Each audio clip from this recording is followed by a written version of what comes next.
welcome to Transitioning from High School to College, Research Assignments and Papers. I'm Cassandra Nieves, an Information Services Librarian at Northampton Community College, Monroe campus. And today we're going to look at what's different and what to expect when transitioning from high school to college in regards to your research papers. It's important to understand that college-level research is different from the research you're asked to do in high school. Your professors will have different expectations than your high school teachers, regardless of which college or university you choose to attend. Here are a few ways in which college-level research will differ from your high school papers and research. First, college-level research is more than just stating facts. A successful research paper will include not only facts about your topic, but information to support those facts. For example, if you are researching Abraham Lincoln, it would not be enough to state that he was assassinated on April 14, 1865 by John Wilkes Booth. You would need to explain in depth who both of those individuals were, the time period, the location of the event, and the political beliefs of both men and what led to that moment. You will also need to familiarize yourself with the research process. Knowing how to utilize this process, which we will discuss shortly, is important to being successful in college. When doing college research, one search is not research. This goes hand in hand with the research cycle. You will need to think critically about your topic and find the best resources, not simply use the first one that you find. And college research takes time. There will be a trial and error stage, and it's important to remember you are not expected to find the perfect source on the first try. Research is about learning and exploration, and this can be frustrating at times, but also very rewarding. The research cycle are steps we use to break up our research into digestible portions. They help us slowly build our knowledge so we do not become overwhelmed. It's important to remember that the cycle is not rigid, but does have some flexibility to it. Traditionally, you'll start with choosing your topic, then get background information, write a research thesis question, then search for information on that. Next, you would evaluate your sources, finally organize your research, and cite your information sources. Finally, you would present your research. However, at any step, you can backtrack to a previous step or even to the very beginning. Say you went through the first 3 stages, you chose your topic, you got some background information, and then you went to write your research or thesis question. All's good, but then you move on to searching for information and you find out something new about your topic that you didn't get in the previous steps. It is perfectly fine to go back to get more information, to adjust your research thesis or question, and then continue to move forward. Because in good research, it is very likely that you will find something while you're searching for information that you did not know previously. And if you ever need to repeat a step, it's okay to go back. Now we're going to look at some weak and strong examples of college-level research. Here's an example of weak college-level research. It states, being vegan is very popular these days. More and more people are choosing this plant-based lifestyle and diet. Vegans contribute less to animal suffering, have lower environmental footprints, and are healthier than everyone else.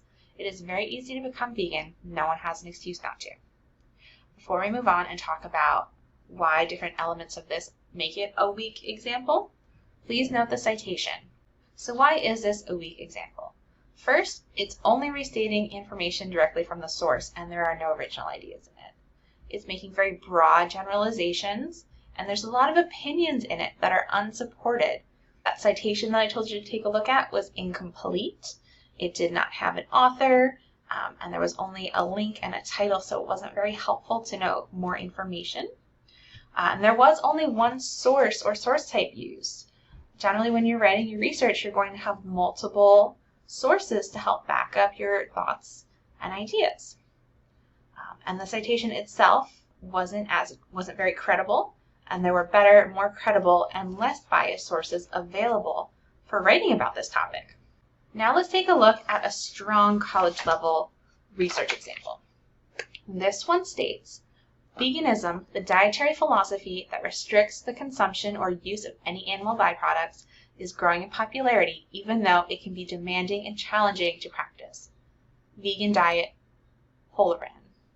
Since animal byproducts are foundational to modern food and consumer systems, veganism requires constant vigilance and awareness of what is being consumed. It can also be expensive and time-intensive, yet many people who choose this plant-based lifestyle for both health and ethical reasons, Holoran. Its growing popularity might also be influenced by celebrities who endorse veganism, as communication professor Joe Pu said his research team found. So here we can see that there are in-text citations from multiple sources, and our work cited also has multiple sources listed, as well as the full citations of how to find them. This is a good example of strong college-level research because you can clearly see that they are drawing conclusions supported by source information and evidence. There's complete and correct citations and a variety of credible and relevant sources. You're probably thinking, I could probably get all of that information from Google. Can I just keep using that? The answer is yes and no. There is a time and a place for using Google or any internet search engine. Google can be used as a starting point, so you can find out what other college students have written about and different topics they've written about. Google can also help you decide on your topic by looking at these different areas and getting some background information. You want to make sure you find a topic that's of interest to you and then get that information. In some cases, it's going to be more appropriate to find a source using Google. For example, if you wanted the most up-to-date information about the number of COVID-19 cases in your county, you can easily use Google to find that information from organizations that legitimately track those statistics, such as the Center for Disease Control. You may also want to talk about a more local topic, in which case you would need to use Google to find local newspapers. So if I can use Google for some things, why do I need to use it for everything? So we're going to look at the importance of credible sources. There are some drawbacks to relying only on internet sources. They are less likely to have been reviewed prior to being posted, and the quality really varies from website to website. You also have to worry about currency or when it was written, because that's not always made clear in internet sources. You have to evaluate the results and the sources yourself. You have to be more critical when you evaluate them. And some information is free, but you may also be asked to pay a fee for information. It can be difficult to view scholarly or academic research, and it's not always intended to be publicly available for free. Google also doesn't give you much control over your search or your results, and there are fewer search options based on things like predictive algorithms, filter bubbles, and paid advertisements. And like I did mention before, there are a few benefits, such as getting that statistical information or the most up-to-date information like on news sources. It's also nice to be able to see like what information is available to the general public and then see how more scholarly research is reported on by the media or interpreted by the general public and outside news sources. So if we're going beyond Google, we now need to look at library databases, because you will need to move beyond Google to conduct the type of research that's expected from your college professors. Library databases have information and content from thousands of academic and popular sources, so you can get very up-to-date information from quality and reliable places. The quality of information in databases is going to be more consistent than on the internet. Sources are often vetted, reviewed, or published specifically for college-level research and assignments. And library databases are free to students because the library pays a subscription for the students to access them. Library databases also provide more control over the search and the results, and you have more options for filtering and narrowing down to find the best sources for your topic. And with library databases, you may not have to evaluate sources within the collections as critically as internet sources. That's not saying you should not think about your sources critically, especially when you're writing maybe a persuasive paper. And you may not have to evaluate sources in library collections quite as critically as you would something found on the internet. So why do you want to use credible sources? They're going to put more weight to your thesis and ideas. They're going to back you up and show that you have a stronger understanding of your topic and what you're writing about. Credible sources also show your ability to complete all stages of the research process and that you were thinking critically and were able to recognize authoritative and trustworthy information. Now that we've looked at credible sources, let's take a look at citations. It's important to document your work because it shows your professor that you actually did the work and that you researched your topic to gain new knowledge. It builds your credibility and your reputation, and anyone who's reading your work can check to see if they agree with your interpretation of the information you provided. Citing sources also means you're acknowledging other people's ideas. It is academically honest and helps you avoid plagiarism. Plagiarism is not acceptable at Northampton Community College and can result in a penalty against your work or other serious consequences.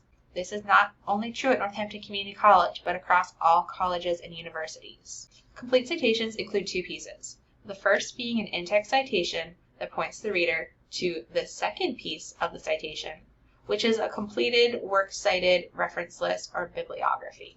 Being successful with citations is not about memorizing the details of exactly how to cite or format something, although the more you work with the citation style, the more you will be able to remember. Being successful is about being able to identify common source elements. These include following rules and consistency, giving your reader enough information to identify the source and locate it on their own, but most importantly, being able to recognize different source elements on the work, and then using available resources to help format and stylize them appropriately for the citation style asked to use. That could be MLA, APA, CMOS, or anything else. These common source elements that we're referring to are the author, title, publication name, publication date, volume, issue, or edition, and page numbers. Each citation style will arrange these elements a little bit differently, and some may include a few more elements depending on the style that you're using. Professor Keith Fallows from NCC, who teaches English 101, emphasizes the importance of being familiar with citation elements and styles. He says, familiarize yourself with MLA formatted papers and citations. There are good examples on legitimate websites like Purdue OWL. Pause here to read more from Professor Fallows. There is, of course, one more source, your librarian. Sometimes your professor will bring your class to the library or refer you to a librarian for help, but that may not always happen. You'll be expected to be able to recognize when you need help and be willing to seek it out. Librarians can help guide you and show you how to navigate the vast amount of resources available to you and how to be successful at using them and at your research. We'll help you find credible resources, information, and evidence to support your ideas. And we'll help teach you how to think critically and evaluate sources. But like I said, it is important that you advocate for yourself and know when you need help. Professor Chloe Miller, who teaches English 101, emphasizes the importance of getting help. She says, please don't hesitate to reach out and ask for help. Your professor is always there to answer questions during office hours or over email. You can also reach out to a librarian or free tutor through NCC for additional help. You are in college to learn, and we are here to support you. Pause here to read more from Professor Miller. Professor Maria Brandon, who teaches English 1 and English 2 Literature and English 2 Report Writing, has this to say on what students should know before taking class.